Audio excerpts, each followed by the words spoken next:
Жақында ғана бизнестің жол картасы 2020 бағдарламасының аясында инновациялық жобалар байқауы өткізілді. Сайыс нәтижесі бойынша жеңімпаз 158 жобаға 3 миллион теңгеге дейін грант беріледі. Дегенмен соңғы кезде әлеуметтік желіде осы байқауға қатысты түрлі пікірлер айтылып жүр. Сондықтан ұйымдастырушылар мен әділқазылар алқасы қатысушылар мен бұқаралық ақпарат құралдары үшін арнайы брифинг өткізіп, көпшілік көкейіндегі сауалдарға жауап берді.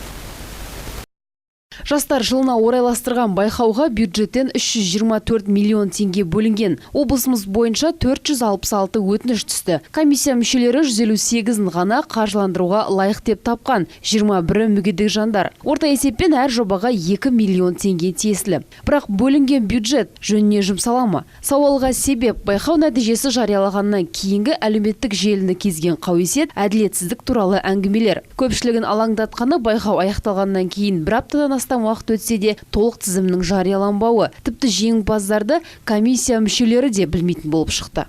Почему вы не даете полный список проектов?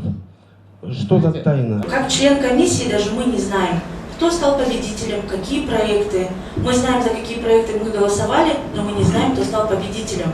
Конкурстың өтуіне жауапты кәсіпкерлік басқарма мамандарының сөзінше барлық мәліметтер, яғни ұтып алған қаржы мөлшері, кәсіпкерлік туралы қосымша деректер жеңімпаздармен келісілуі керек көрінеді. Бірақ дауыс есептеу кезінде де олқылық анықталды. Тек жауабын беретіндер табылмай тұр. Комиссия төрағасының сөзінше олар тек жобаны бағалайды, ал жалпы дауысты есептеп қорытындысын шығаратындар басқарма мамандары дейді. Менің даусымды басқа комиссия мүшелерінікі тәрізді есептеді. Мен де басқалар тәрізді дауыс бердім. Бірақ ұйымдастыру жұмыстарына есептеуге біз жауапты емеспіз. Осы жерде басқарма мамандары отыр. Соларға сұрақ қойыңыздар.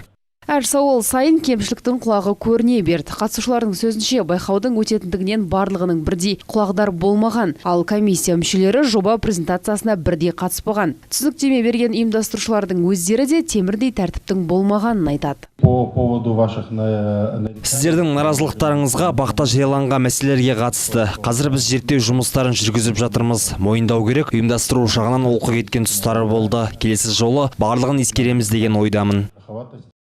Жеңімпаздардың толық тізімі жарияланбағандықтан жобалардың қаншалықты инновациялық екендігі, қандай салаларға басымдық берілгендігін анықтау қиын, ал олардың алдағы жұмыс барысын даму қоры қадағалап мониторинг жасап отырады. Егер кәсіпкерлердің ісінен кемшілік табылып, жобаның жұмысы аяқталса, қаржы қазынаға қайтарылады дейді мамандар. Ақсәуле Абытай, Санат Аралбек, 77 News.